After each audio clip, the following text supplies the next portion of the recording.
அனைவருக்கும் அன்பு வணக்கங்கள். இன்னைக்கு நாம் பார்க்க இருப்பது ஒரு விஷயத்தை பற்றி தெரிந்து கொள்ளுதல், அதை அறிதல் அப்படின்னு சொல்கிறோம். அந்த தெரிஞ்சுக்கிட்ட விஷயத்தை மேலும் ஆராய்ந்து முழுமையாக அதை விளக்கமாக புரிஞ்சுக்கிறோம். அதுக்கு தெளிதல் அப்படின்றது பேர்.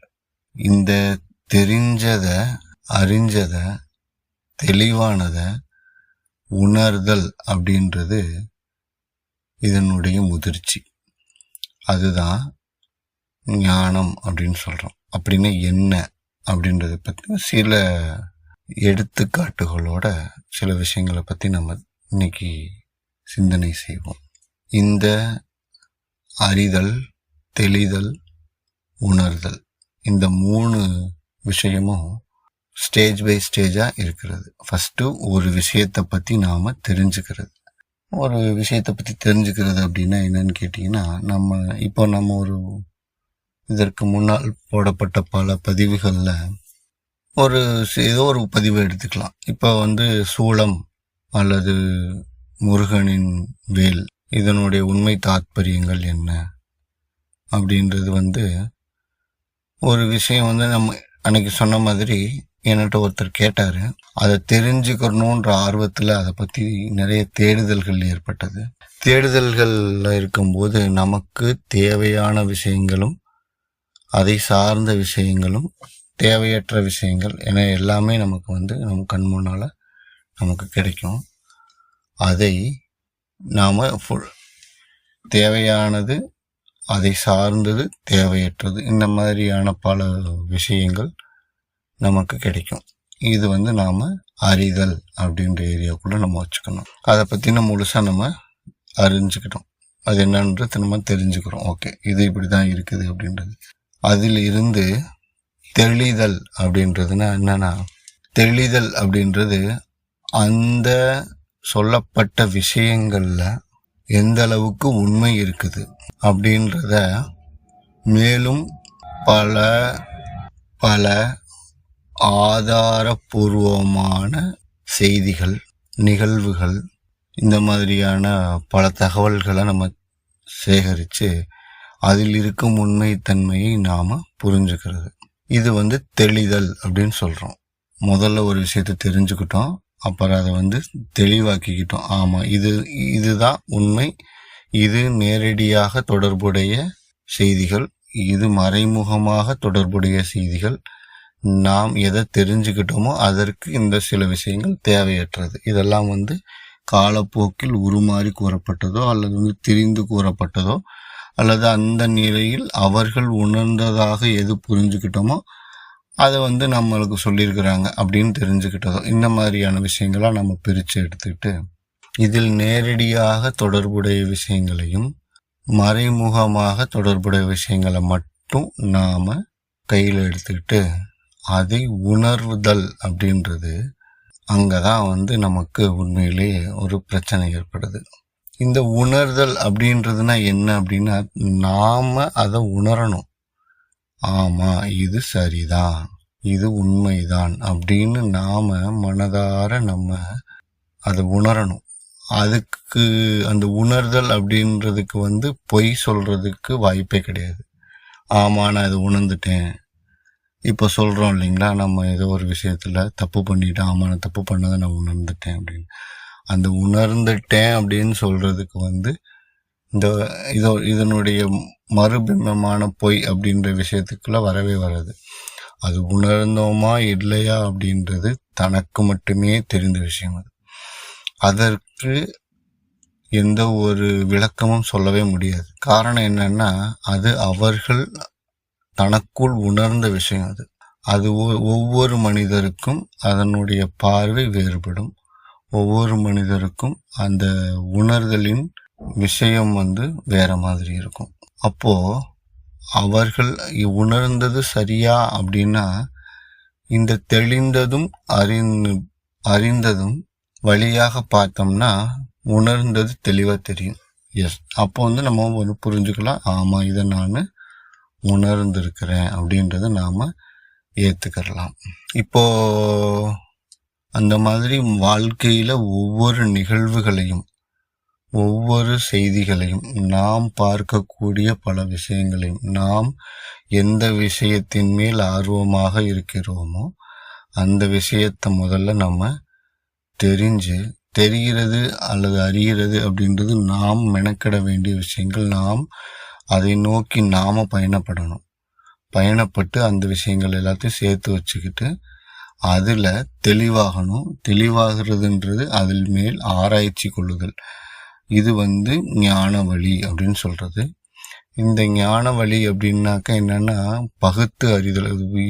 இதுக்கு உண்டானது இதுதான் சரி, இது இந்த லாஜிக்ல இந்த விஷயங்கள் இவங்க சொல்லியிருக்கிறாங்க, அதனால இவர்கள் வேறு விதமாக உணர்ந்திருக்கிறதுக்கு உண்டான வாய்ப்புகள் இருக்குது. அப்போ இது சரியான விஷயம்தான், இது தவறான விஷயம்தான். அப்போ சரியான விஷயங்களை மட்டும் எடுத்துட்டு தவறான விஷயங்களை புற ஒதுக்குறது, ஃபில்டர் பண்ணி ஒரு தெளிவடைதல், நமக்குள்ளேயே நாம தெளிவடைந்ததுக்கு அப்புறம் அதை உணர்ந்து பார்க்கறது, தனக்கு உணர்ந்து பார்க்கறது. இதற்கு ரொம்ப ரொம்ப சரியான விஷயம் அப்படின்னா, ஒரு மனிதன் இன்னொரு மனிதனு கூட பேசணும். அந்த மனிதன் தனக்கிட்ட எப்படி பேசணும்னு அவர் நினைக்கிறார் பார்த்தீங்களா, அது அவருடைய கற்பனை.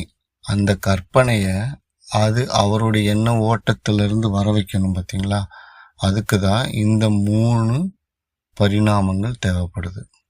ஃபர்ஸ்ட் அதை பற்றின ஒரு விஷயத்த நாம் தெளிவாக்கிக்கணும். ஒருத்தர் நம்ம கிட்ட பேசணும், அது நாம் விரும்பியபடி பேசணும் அப்படின்னா நாம் அதை பற்றின தெளிவான ஒரு அறிதல் வேணும் நமக்கு. அது தெரிந்ததுக்கப்புறம் அதை பற்றின முழுமையான தெளிவு இருக்கணும் நம்மக்கிட்ட. அப்போ தெளிவு வந்ததுக்கப்புறம் அதை நாம் உணர்ந்தோமே ஆனால் நாம் என்ன நினைக்கிறோமோ அதை ஆப்போசிட்டில் இருக்கிறவங்க பேசுவாங்க. இதைத்தான் முதிர்ந்த அறிவு. அந்த முதிர்ந்த அறிவிற்கு பெயர் ஞானம் அப்படின்னு சொல்கிறோம். கொஞ்சம் சொன்ன வார்த்தைகளே திரும்ப திரும்ப சொல்கிறதுனால இது வேற ஒரு மாதிரி குழப்பமாக இருக்கிற மாதிரி இருக்கும். பட் இதை ஒன்றுக்கு ஒரு 2 தடவை நீங்கள் ஆழமாக சிந்திச்சு பார்த்தீங்கன்னா இதனுடைய உண்மை அர்த்தம் என்னன்னு புரியும். நாம் செய்யக்கூடிய அனைத்து செயல்களிலும், நாம் பேசக்கூடிய அனைத்து வார்த்தைகளிலும் இது பொருத்தமாக இருக்கும். இதற்கு மிக மிக பொருத்தமான ஒரு உறவின் முறை அப்படின்னு பார்த்தோம்னா பெற்றோர் மற்றும் குழந்தைகள் அப்படின்னு சொல்லுவோம். இது இயற்கையிலே பார்த்தீங்கன்னா பெண் குழந்தை அப்பாவுக்கு ரொம்ப பிரியமான ஒரு குழந்தையாக இருக்கும். ஆண் குழந்தை அம்மாவுக்கு பிரியமானவங்களா இருப்பாங்க. ஆனால் அவர்கள் வாழ்க்கையில் பின்பற்றக்கூடிய பல விஷயங்கள், ஒவ்வொரு சிறு சிறு நிகழ்வுகளுக்கும் ஒரு பெண் குழந்தை தன் தாயை தான் எடுத்துக்காட்டா எடுத்துப்பாங்க. ஒரு சிறு பிரச்சனை வருது அல்லது ஒரு சிறு ஆர்கியூமெண்ட் வருது குடும்பத்துக்குள்ள, இல்லை ஒரு சிறு பிளான் பண்ண வேண்டி இருக்குது அப்படின்னா அந்த இடத்துல ஒரு தாய் எப்படி அதை முடிவு செய்கிறார்கள் என்பதை பெண் குழந்தை மிக உன்னிப்பாக கவனிக்கும். அதை தன் வாழ்க்கையில் கண்டிப்பாக பயன்படுத்தும். ஒவ்வொரு நிலையிலும் அதை பயன்படுத்துவாங்க. அதே மாதிரி ஆண் குழந்தை ஒரு குடும்பத்துல அதில் ஏற்படக்கூடிய பல சிக்கல்களான விஷயங்களையும், ஒரு சிறந்த முடிவெடுக்கிறது, குடும்பம் சார்ந்து அப்பா எப்படி முடிவெடுக்கிறாங்க அப்படின்றத உன்னிப்பா கவனிச்சு அதை தன் வாழ்க்கையிலும் செயல்படுத்த முற்படுவாங்க. அப்பதான் அந்த உணர்தல் அப்படின்றது ஏற்படும். அந்த உணர்தல் அப்படின்றது ஏற்படும் போதுதான் தன் அப்பா செய்தது சரியா அல்லது தவறா அப்படின்றது அந்த குழந்தைகளுக்கு புரியும். இதனாலதான் சொல்றது, பெற்றோர்கள் தன் குழந்தைகள்கிட்ட எப்பவுமே சரியான வழிகாட்டுதலில் தான் நடந்துக்கிறணும். அவர்கள் முன்னால ஒரு பெற்றோரா, கணவன் மனைவியா அவர்கள் வாக்குவாதங்களில் ஈடுபடக்கூடாது. ஒருவர் இன்னொருவரை குறை சொல்வது கூடாது. எப்பொழுதும் அன்பாக இருக்க வேண்டும். அப்படி அதையெல்லாம் பார்த்து வளரக்கூடிய குழந்தைகள் ஒரு நல்ல அடுத்த தலைமுறையை உருவாக்கும் அப்படின்றதெல்லாம் சொல்றதுக்கு காரணம் இதுதான். ஒரு விஷயத்தை அறிந்து அதை தெளிந்து பின் உணர்ந்து அதை செயல்படும். இந்த உணர்தல் அப்படின்றதுக்கு தான் யாருமே கிடையாது. ஒரு பள்ளி படிப்பு இருக்கு, அதில் ஒரு அறிவியல் பாடமோ அல்லது கணித பாடமோ ஏதோ ஒரு பாடம் இருக்குன்னு வச்சுக்கோ. அதில் இங்கே ஆசிரியர் பாடம் நடத்துகிறாரு.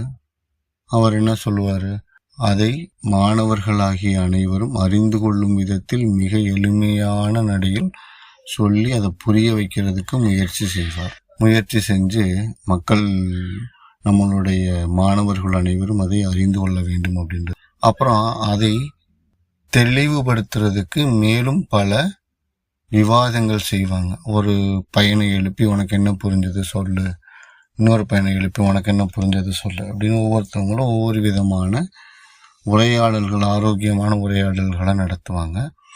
அப்போ அவங்களுக்குள்ள பேசக்கூடிய கருத்து பரிமாற்றங்களில் ஒரு தெளிவு ஏற்படும். இதுக்கப்புறம் அந்த குழந்தை அதை உணர்றாங்க பார்த்தீங்களா, அங்கதான் அந்த குழந்தை அதை முழுமையாக வெற்றிகரமாக அதை உணர்ந்து தன் வாழ்க்கையில் செயல்படுத்துது.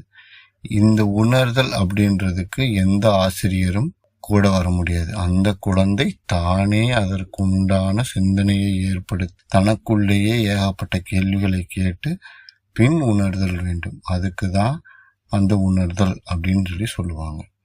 இது பாடப்புத்தகங்களுக்கு மட்டும் கிடையாது, அனைத்து விஷயங்களுக்கும் உணர்தல் அப்படின்றதுக்கு எந்த குருவும் துணை நிற்க முடியாது. அறிதலுக்கும் தெரிதலுக்கு மட்டுமே குரு தேவைப்படுவாரே தவிர உணர்தல் அப்படின்றது அவர் அந்த விஷயத்தை தான் உணர வேண்டும் அப்படின்றது புரிஞ்சுக்க. நான் சொல்ல வந்த விஷயம் உங்க எல்லாத்துக்கும் புரிஞ்சிருக்கும்னு நினைக்கிறேன். இதில் ஏதாவது மாற்று கருத்தோ அல்லது சந்தேகங்களோ இருந்தால் கமெண்ட்ல சொல்லுங்க. என்னால் முடிந்த விளக்கத்தை நான் சொல்கிறேன். அனைவருக்கும் நன்றி, வணக்கம்.